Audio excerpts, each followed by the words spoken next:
Do que se trata a retinoplastia diabética? Me parece, segundo algumas informações, de que os casos eles vêm aumentaram muito desde o surgimento do Covid aqui no Brasil. A senhora tem informações acerca disso? Veja só, a retinopatia diabética, Conrado, ela é uma das complicações crônicas do diabetes, né?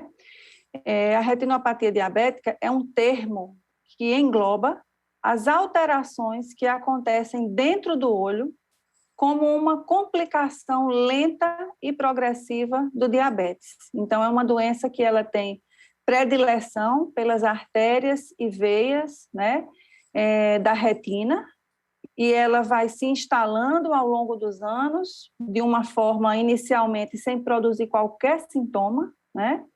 E se não diagnosticada e tratada a tempo, ela pode pode levar à perda da visão. Então, só para você ter uma ideia da importância dessa complicação, ela é a principal causa de cegueira irreversível, porém evitável, de indivíduos em idade laboral, ou seja, de indivíduos que estão em idade ativa, né, para o trabalho. Então, em todo o mundo, se a gente considera indivíduos de todas as idades, a principal causa de cegueira definitiva e irreversível é a retinopatia diabética, né? E esses números eles podem cair para menos de 5% se a doença é identificada e tratada a tempo. Então, veja como é relevante tratar desse assunto, sensibilizar a população, né? E educá-la sobre como minimizar ou como evitar essa complicação. Com o surgimento do Covid-19, esses casos aumentaram, doutora?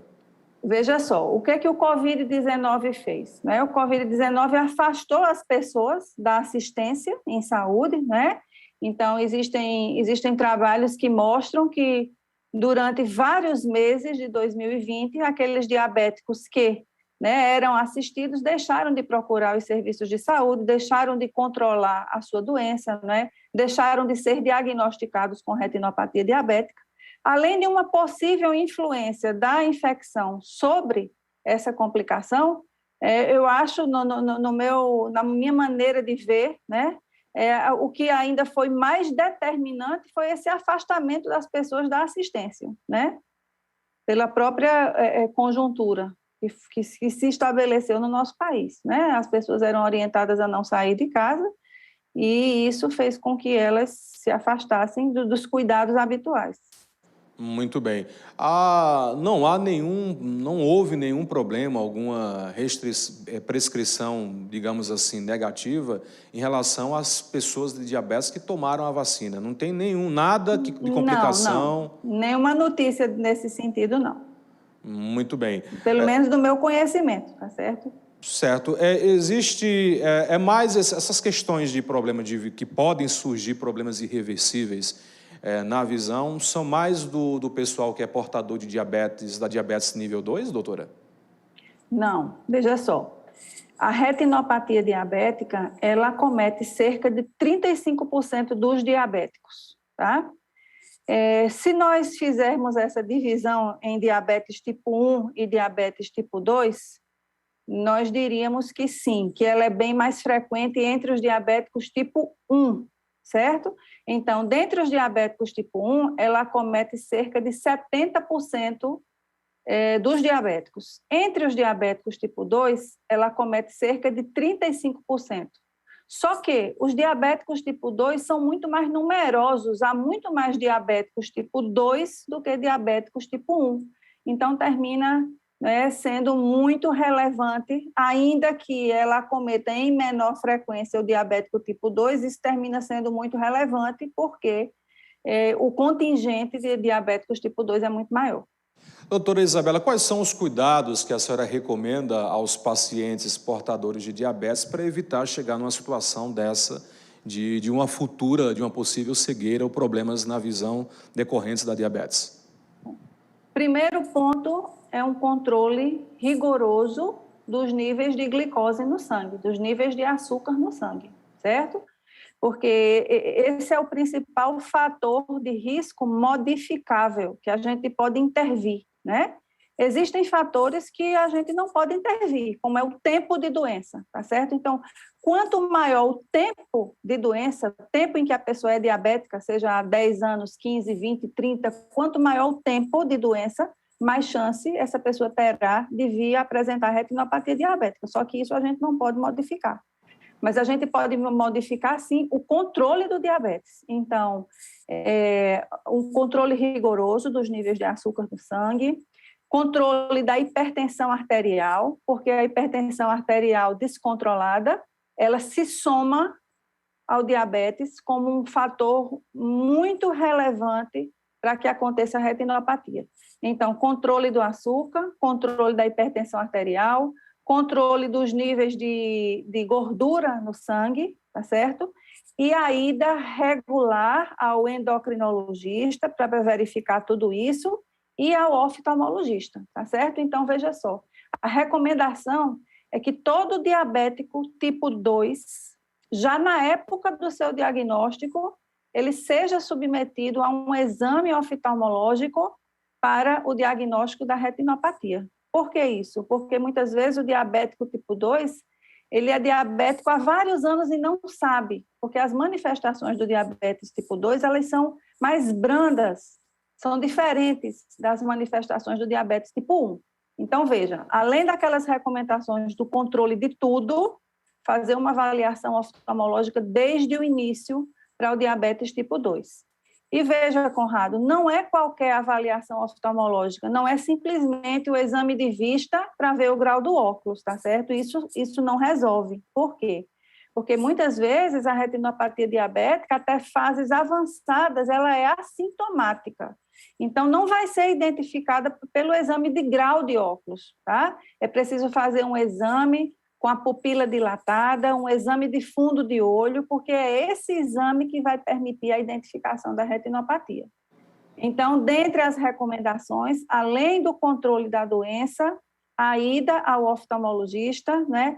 De preferência, um oftalmologista especialista nas doenças da retina, porque ele tem maior experiência ainda, não é?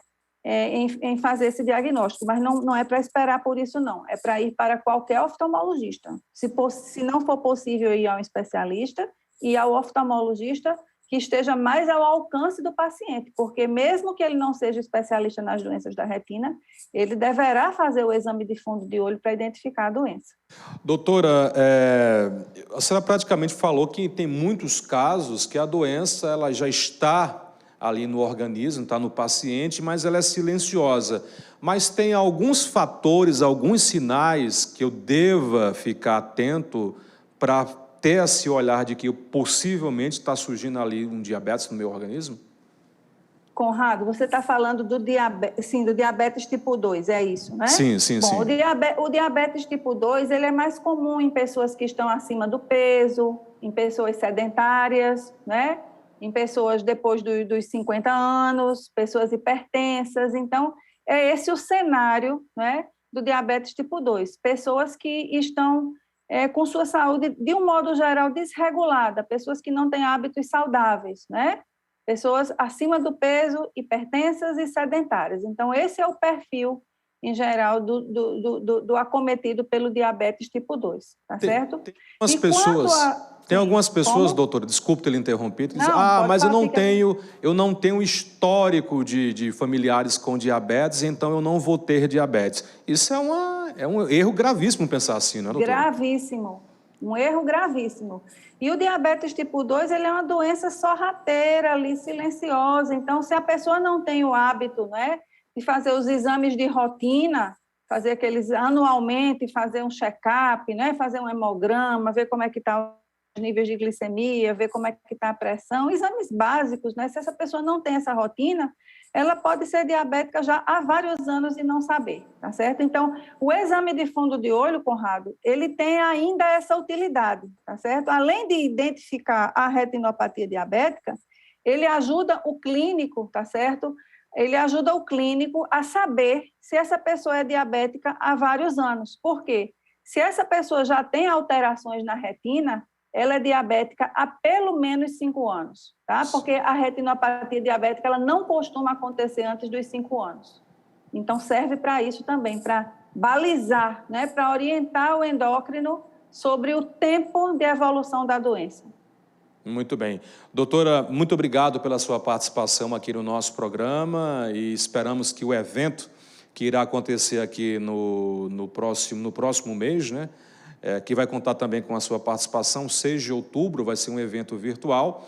Posteriormente, mais próximo do evento, a gente vai conversar com os representantes do grupo de diabetes aqui na cidade de Cajazeiras para reforçar esse evento, para convidar as pessoas, as autoridades e também os pacientes que são portadores de diabetes aqui da cidade e da região para poderem acompanhar e aprenderem um pouco mais e reforçar os cuidados necessários.